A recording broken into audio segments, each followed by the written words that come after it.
light on our topic, myth in mythology, its contradictions, opinions, and oral traditions, we have these three eminent personalities with us who are very well versed in these subjects. I've made a small list of contradictions which are generally debated on. So the first one, which we all know that we have multiple scriptures like Vedas and Puranas, and there are contradictions and inconsistencies. So at least for the layperson, people like us. So the first one which I thought I would like to ask is about the Rig Veda. The creation story in it is described as the golden embryo, and in another hymn, the Rig Veda itself proposes the opposite. Brahma, the secondary creator in one, and as he's emerged from Vishnu's navel. That means that he is avatar of Vishnu. Then in another way, they describe him as the creator of the universe. So everything is quite paradoxical. So what are your thoughts on that? So yes, it's paradoxical on the face of it. But the truth is that the creation of the universe is a highly organized effort. We in management study organizing and the principles of organizing and delegation. It's exactly a replica of all those principles, the creation of the universe. And this particular Hiranyagarbha is a delegation. So it's the same person who has delegated it to Brahma. The same person is creating a person who can be delegated the task, because it's like in management, you do planning and visualizing and strategizing. Then you need to do execution.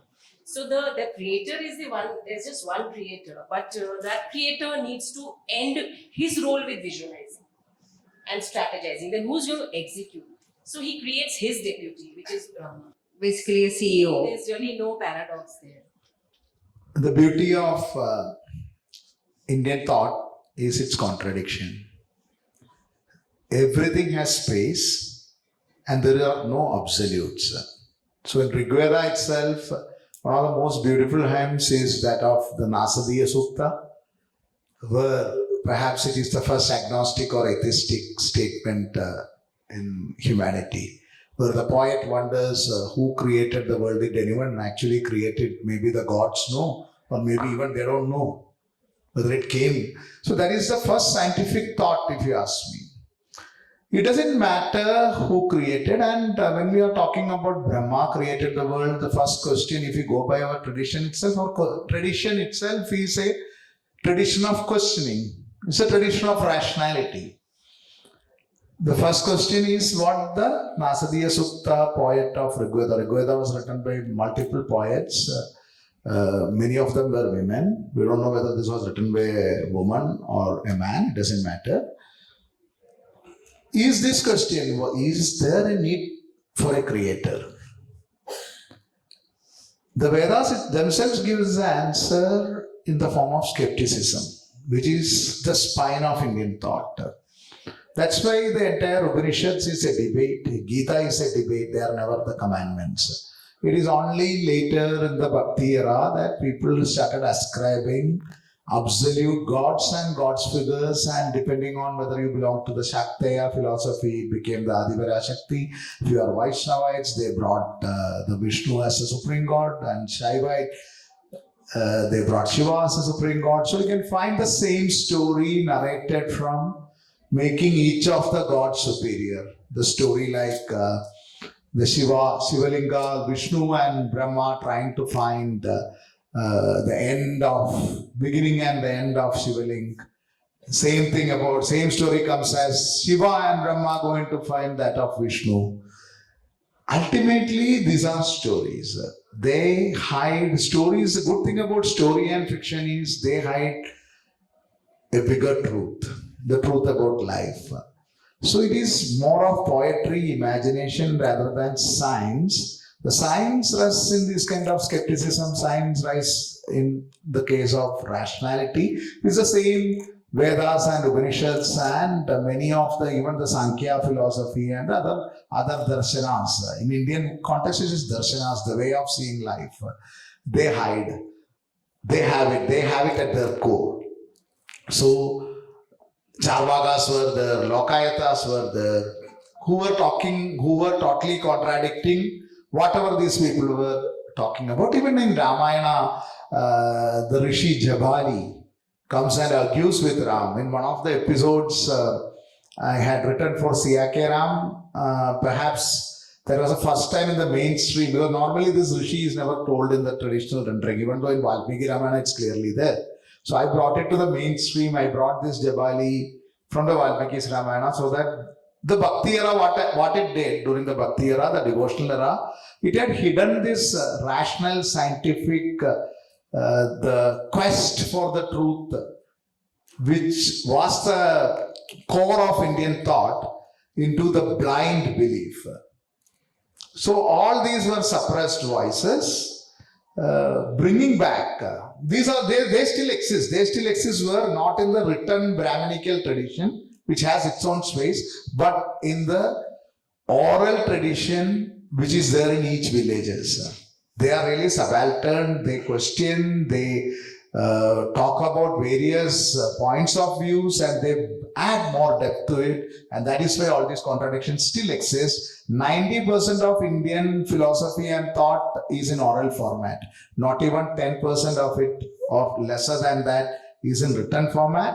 And the written format one influenced, even though we think it has more prominence, the lives of people very little. It was for the elite, because Sanskrit was not allowed to be learned for quite a long time by common people.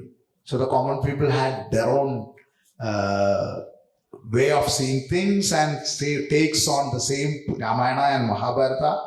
If you had seen the recent hit film of Kantara, that also is about the parallel tradition of Hinduism, of the gods and the questioning, and it gives a totally different view which completes the whole. So when we talk about Gita, when we talk about Upanishads, etc., what we have to keep it in mind, as at least as for me, is that they only form a small part of the big corpus of Indian thought and literature, which thrives on contradiction. Thank you. Thank you, sir. And now that we are born and we're created, so we need to earn money and live. So, according to the Vedas, there is in Dharma, Artha, Kama, Moksha, it's one of the chief aims of human life. But and it's also considered divine, as in Goddess Lakshmi. But contradicting this, the scriptures also warn people about the risks in pursuing material wealth and becoming attached to it. Maybe because Sir is in management, maybe he can give us an opinion about this. Well, I have no opinions. I have just a matter of fact. When I wrote this book called Invincible Arjuna, and then now Krishna, the Seventh Sense, people ask me, why is a business management professor writing on mythology? Did Arjuna really exist? I said it doesn't matter whether he existed or not, but he exists in this mind space of so many Indians. And if I count the number one name for boys in India in 2012, Arjun happens to be the number one name. So I knew that I could make a lot of money just writing a book on Arjun. That was my primary motive, to be honest with you. But when I actually wrote the book, I recognized that there is no creation in the mythological space. There is only recreation, there is rebirth. So a very interesting conversation between Arjun and Krishna. Krishna is saying that I taught these lessons in the Gita to the sun god. And Arjun says, I'm seeing you, you're my cousin. How could you have taught this to the sun god? He says, you have no idea. I remember my several births, but you don't. The thing is that I'm only reborn from a space which is birthless and deathless. Imagine if this is the aspiration of an organization, that there is continuity beyond the form. And there is also this self-destructive nature. You see, money is human energy impulse that can be directed or misdirected. Look at what Elon Musk is doing to Twitter. He's the Bhasmasur. He is destroying Twitter like the myth of the American cowboy, impacting, and he's spending $42 billion, absurd amount of money, way above its valuation, and destroying organization without even bothering about what he's doing, is the height of what you call mythology in the space of material reality. Look at the Grand Old Party of India, another Bhasmasur syndrome, being destroyed in a matter of few months from scratch. And this is where mythology comes. So what mythology does is it takes reality and says reality is only a fraction, as Anand rightly said, it's only a fraction, a fragment of something much bigger, which the human mind cannot even configure, forget, contemplate. And so mythology fills in this need, the aspiration for an identity much beyond either money or wealth or power, because it looks so significant of this in another frame of reference. So pride becomes more important than money, right?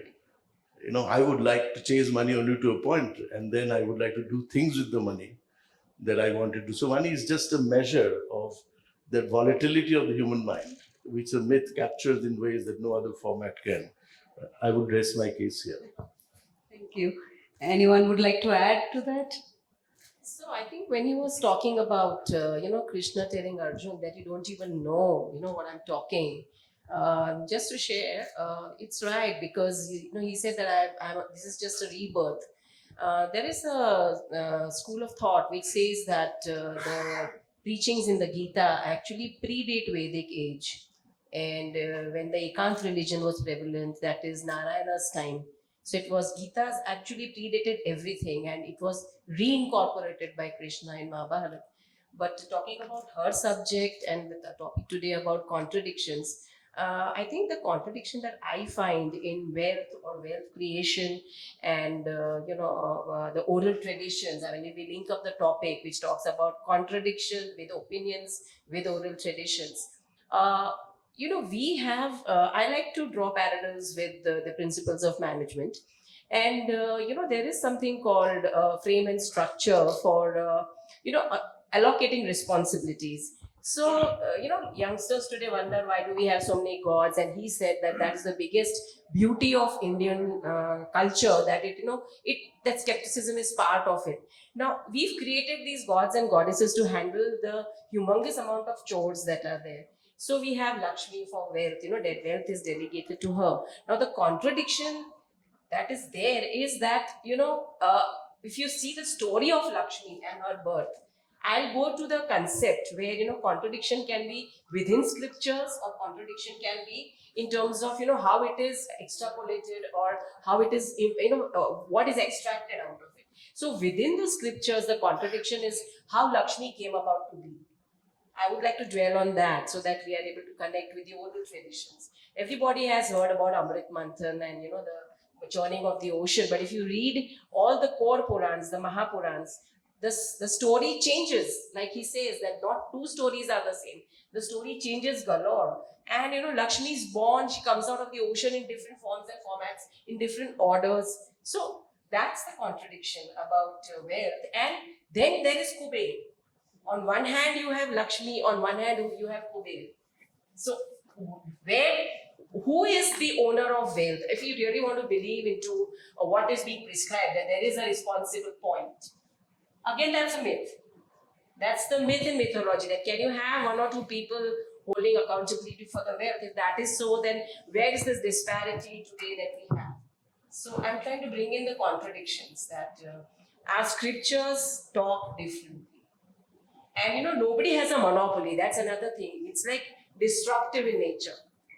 Nobody is given monopoly. If Lakshmi is given this, then Kuber is given something else. So.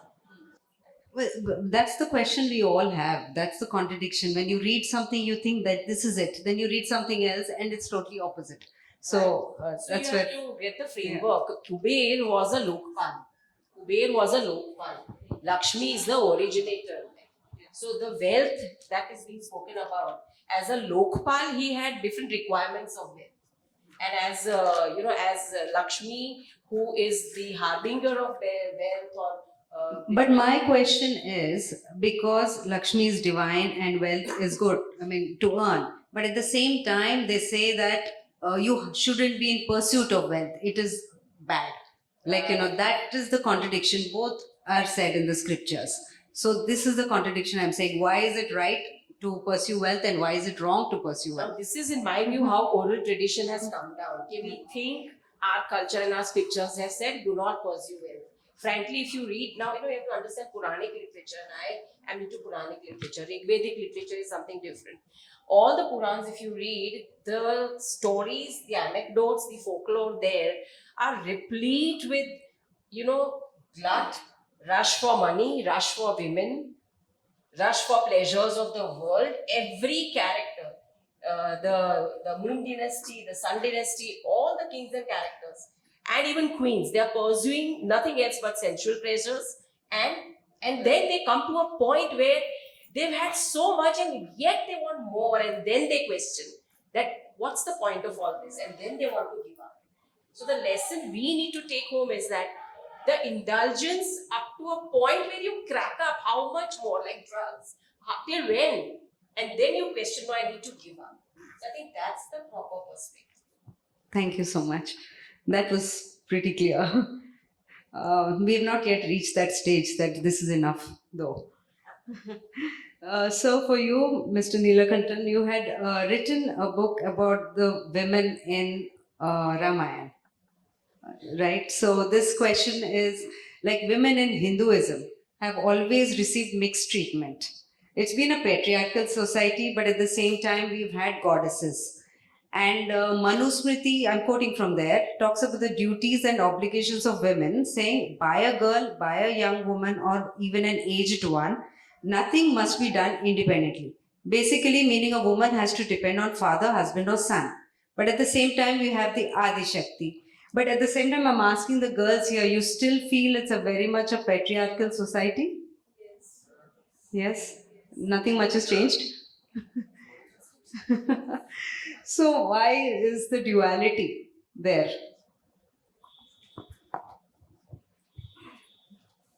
I will briefly touch upon this because I want to say a few things, then come back to that.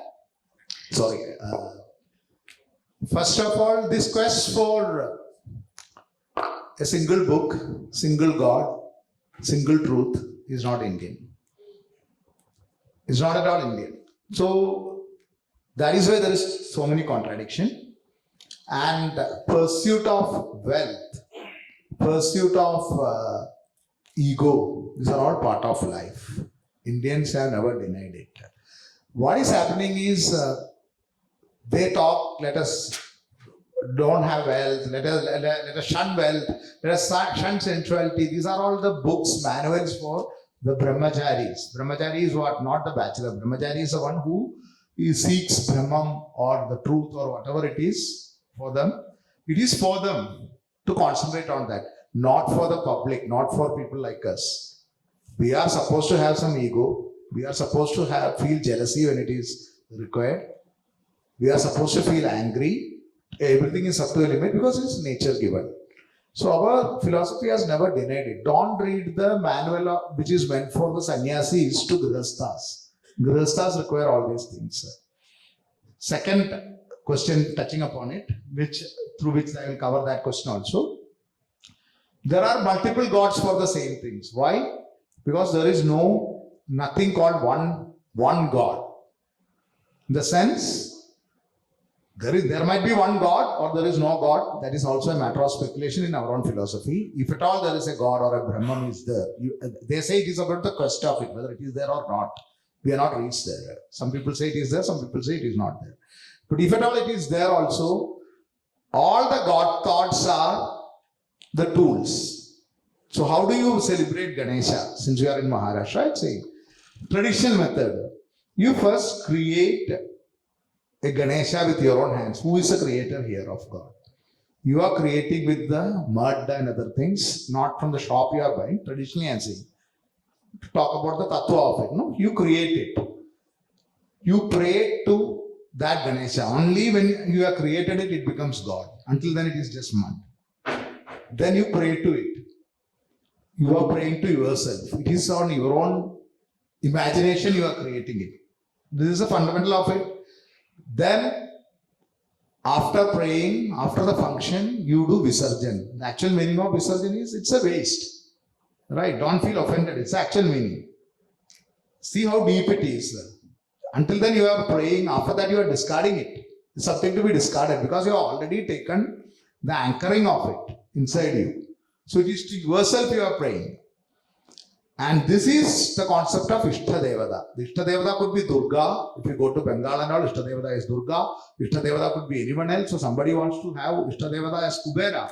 That's also permitted. Somebody wants to have Ravana as Ishtadevata. There are temples for Ravan. There are temples for Duryodhana. That's also permitted. Because these are all just forms which we create in our own image. That is why it is so beautiful a contradiction. Now coming to women, again, all these smritis, there was no one single smriti for entire India. It is a very British era concept because Britishers they come from the Semitical religious, Abrahamic religious background, like Islam, Christianity and all, which has a fundamental one book, one God, one truth, few commandments concept. So they are not comfortable when they encounter this with so much contradiction, they are not comfortable with it. So when they were trying to make a rule, they tried to get one book, and whichever Brahmin was available, whoever was following, he said we follow Manusmriti. They made Manusmriti the main rule book of Hindus and based many of the earlier Hindu code bills and all based on Manusmriti. It was just, Manusmriti was not followed by everyone. And it was not followed across the country. There were Yajnavalkya Smriti, there were more rigorous Smritis, worse than Smritis, there were many Smritis which are much more advanced than this, very progressive even for today's days. There are lots of Smritis. Similarly, Gita was not the book. Gita was one among hundreds of holy books. When during the Renaissance period, Bengal Renaissance period and all, they wanted one book, and Gita became the Bible equivalent of Hinduism. Gita is not the Bible equivalent of Hinduism. You ask 500 years before, Gita is a holy book for some Vaishnavas. That's all. Not for Shaktayas, not for Aghoris, not for Shaivites, not for Vedantis, not for Advaitis. Gita is not the book. Gita is one among thousands of, so there is no one holy book like Vivekananda said. We have holy library, not one book. Each of them are contradictory. Everything can be denied and still you can be a Hindu. All Vedas can be denied and still you can be a Hindu. Every gods can be denied. You can be an atheist like Charvaka and still you belong to the same tradition. Because that also you will find slokas and adharas for that also in each of it. So that is why there is this contradiction about women. Women, patriarchal society, now the entire society has turned patriarchal because when we had the Hindu Code Bill in 1950, it was a kind of compromise. Before that, some parts of the country were matriarchal, like from where I come from, it was a matriarchal society, Kerala and all, for many communities, not for all communities again, for many communities. The Far East, in the Northeast, it was again matriarchal society. A lot of tribal societies are matriarchal. There were many patriarchal societies also. They made a kichadi out of it. So what we are seeing is an average, and now India has become a totally patriarchal society. Totally. Earlier, the contradictions have gone away and it has gone for the worse. So, Smritis were basically followed by Brahmins. And Brahmin societies across India, even in Kerala, was highly patriarchal. Whereas Shaktayas, that is where the Shakti and other things come. So that was a different school of Hinduism. There is even the school of Hinduism, of Tantric Hinduism, where they don't follow any of the taboos. Now what we think as Indian culture is what is imposed during the Victorian era. We are following the Victorian era morality and calling it that. Some girl wears a skirt, they say she is shaming the Indian cultures. All the old uncles will say, and aunts and uncles will say. It has got nothing to do with the Indian culture. They should be taken for a tour to all the temples, all these uncles and aunts, to show how the people are, what they were wearing. So we have imbibed, this has become a khichdi, a masala, an aviyal if you take a South Indian dish. It's a full masala. You are taken like the part of the country, in the northern part of the country, one small example if I say, some of my friends had come to Guruvayur, North Indian friends had come to Guruvayur, and the lady tried to enter it covering her hair. And all the priests came running, saying that you are not supposed to cover the hair when you enter the temple. That's a tradition. Because covering the hair is done only for Muslims, not for Hindus. In North, it's the other way around. Not the other way around. North, you are supposed to, when you went to Amritsar, Golden Temple, you are supposed to cover. Zail Singh was not allowed inside Guruvayur because you are supposed to take out his turban. The Buddhist Prime Minister of Sri Lanka can enter, but Zail Singh cannot enter. You cannot cover it. So this is because, why it came in the North? Because it is the influence of, after the Islamic rule. So the dress changed, the covering of the hair changed, and now you associate with the Indian culture. Whereas many parts of the country, covering the hair or even covering the upper part of the body, it was not practiced until recently, until 1940s or 50s. So what is Indian culture? When you try to define it, there is a problem. It is an agglomeration of thousands of subcultures, contradictory cultures, and that is why I said it's a beauty of it. That is why, as Shashi Tharoor put it very nicely, everything you say about India and everything opposite to it is true. I will add, everything you say about India, everything opposite and everything in between also is true. Thank you. Thank you, sir. I'd like to ask Professor Chatterjee how it is women in the industry today. I mean, how are they doing, and what can you advise our youngsters, young girls in management and the field? I don't know how this is connected to mythology. It is not, because it's a patriarchal society. No, but it is that way to get out of it. It is a part. I think it is a part of mythology that women and industry are incompatible. I think I'll only tell you a story, which is there's a manager who recruited some cannibals, and the cannibals were given a little. This is a story. Brief that you cannot eat anybody from the office, you can eat somebody else. But so if you eat anybody in the office, you will be out. So they were disguised as good employees, and they started eating people one after the other, from the middle management, from the top management. Nobody noticed until they ate one secretary. And then the whole office was going around, and the cannibals were told, "We told you not to." He said, "We never knew that one secretary missing would bring the whole office down." And we have typecast organizations that women have to be secretaries and men have to be CEOs.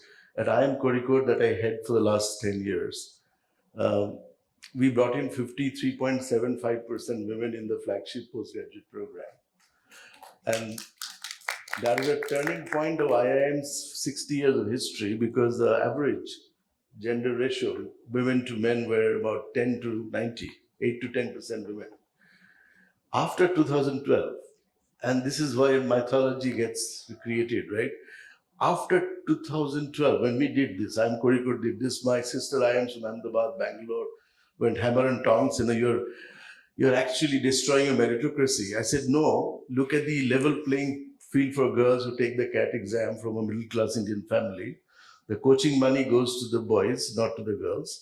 And the girl is torn between marriage and a career. And she's asked a question, which one would you choose? And the point is that if you ask Sachin Tendulkar to bat with marriage in his mind, I don't think he'll be that effective. And so when we change the lenses of admissions, we said that plus 10th class exam, 12th class exam will be the lens through which we'll look at this, in addition to CAT performance. All of a sudden the playfield changed, because girls were doing much better than boys. And in effect, this 54% women came because they were allowed to actually compete at the interview stage, and they were much better. Then he went about and started a liberal arts MBA in IIM Kozhikode, which is now getting copied by other mainstream IIMs. So you see the mythology that women not good for mathematics and management, good for arts and dances. I mean, this is mythology that has outrun its utility. And from IIM Calcutta, Indra Nu is running Pepsi, which is larger than companies. You cannot imagine the amount of impact that after we brought these women and we tracked them as to how well they're doing, of the 10 consulting jobs, top 10, consulting jobs at BCG, McKinsey, and Bain. 50-50. 50% went to women, 50% went to the men. And of the 50% that women went to women, they started performing the boys because of the sheer locked up aspiration that I got to do well. And this is another myth. Technology is a myth. Management is a myth because we have perpetuated some lies for a long time because it suits the system. Once somebody tampers with that lie, then there is a consequence. And problem is we are afraid of consequences. Mythologists aren't. That's why there are so many, Krishna reincarnates in so many. Shiva is not an important deity at all until a long time. Shiva becomes part of the mainstream because all of a sudden the dynamism of Shiva is unlocked from a static representation of Shiva as some, fixed, as though there's a constitution called Shiva. It's our creation. And finally, which at the cost of being a little late, I'll just say this, that the notion of time in mythology is very different from linear time. When we look at clock time, we look at clock time, I said, I'm running a race against linear time. I have to be on time because I'll be late. The next group is coming in. So my experience is one of getting stressed. But circular time, which is natural time, is always about replenishment. Okay, if this god goes, another one comes. So I don't need to be so worried about it. But there's a third kind of time, which is what is called the mythopoeic imagination. Third time is what you might call the mind time. Mind's time is mind can create and recreate time in a way that the clock cannot. The clock is pretty linear. And that subjective notion of time and space and causality is, going back to your original question, this is the problem with professors. They don't know when to stop. So this is where, when you look at the issue of how these women are forced in a time frame to be of a particular kind, and when you unlock that, strange things begin to happen. And we're seeing this in the AM system. Thank you for your patience. Scriptures ask the devotees to cultivate purity and stay free of evil. Then practice dharma and live righteously. But the gods do not discriminate. We have questionable behaviors by gods like Indra and Agni, and then we have to follow ethics while they can be unethical. So, what's that? The dharma they have asked you to follow is not God's dharma, it is Swadharma. You have to define what is your dharma and you will be paid accordingly. That's your karma bell. So Indra has played fool, he has paid the price for it also.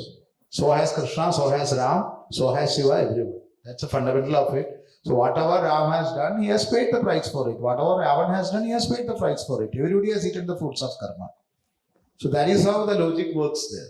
Okay. So if Ram shoots behind a tree at Bali, he gets shot in the next cycle of time, in the next Janma, by the same Bali who comes as Jara. If Ram threatens the sea, saying that if I throw a stone, it should float against the natural law. The next Janma, the same sea comes back and destroys his Dwaraka made of stone. That's how the karma acts. Retellings of myths and mythology with books like Penelopiad or Palace of Illusions. I wanted to ask, are there any dangers to retelling of stories, of myths? You've given a lot of agency to characters, to specific characters. And these books have often been justified as psychological, because to myths, there has been this idea associated that it is associated to religion, much of it at least. But now it is a lot more psychological and social. So are there any dangers to these retellings? Every mythological book has been written 100 times. All of them are different. What Tulsidas Ji was doing was a retelling. What Kambar was doing was a retelling. What Sarladas was doing was a retelling. It has been retold 100 times and it will continue to be retold. That is what I said. This question comes from our fear, like the book, the Quran, the Bible, which not a word can be changed because it is God's. In India, that concept is not there. It is our book. It's a human's book. It is our perception of God. So your perception of God may differ from mine. So your Ramayana will be different from mine. And each one's Ramayana will be different from yours. It is that celebration of diversity and contradiction what makes Indian culture what it is. Thank you. And yeah, I think, please, I think when you talk the language of myths, you're talking about a consistency that is internal. and we look for an external validation of an internal consistency, you have to look at it from inside out. It's not quite a outside-in process. So just take this example of Krishna is asking Arjun to get down from his chariot as the war is over. And Arjun wonders why he's asked to get down when Krishna is the first one to get down usually. So as he steps down and Krishna steps down, the chariot becomes a ball of fire, turns to ashes. And Krishna says, I was holding up the fort for you, this was under attack. Now that's a story that can translate as so many of our egocentric behaviors when we appropriate the fruits of success or of our actions and attribute it to ourselves. And then as the protagonist goes away from the scene, as my mother dies or father who helped me come this far goes away, I recognize the immense debt of gratitude which I never had a chance to express. I think myths get internalized and they are expressed in multiple ways based on, so if there are 33 million gods and goddesses, there are 33 million role models for us. Now, which one you choose to depend on your internal character and your consistency and your nature, your Swadharma, as Anand rightly said. Thank you. I read it on a lighter note. When I heard this first story, I had this habit. That's why I wrote Asura, Ajay and all from the other side. When I heard this story the first time, the first thought which came to my mind was, oh God, they had an attached chariot. They never got down on 18 days. No, they had to do their daily routine and toilet. So they had an attached chariot. Because logically this doesn't work, but logic is not what you are looking for here. Like the same logic, like I thought the Kamsa deserved to die. Because he could have just kept Devaki and separately. Why was he keeping them in the same? Anand, I was thinking of Krishna as a psychologist rather than I was thinking just as there are electrons and protons, there are morons. And Duryodhana is a moron. And moron behaves exactly the opposite of nature. And they have to be brought to the orbit of nature. So Krishna is doing the job of cleansing a moron up. And if you look at it from that perspective, it still holds true. Because for me, that is what matters and that's my internal truth. Right? Thank you. I think the point of mythology or myth is to point to the horizon and to point back at ourselves. This is who we are, this is where we come from, and this is where we are going. I think as an audience also we've come to this point after this interesting conversation today. So thank you so much, sirs, for being here, and it's been interesting and we've understood, I think, quite a bit.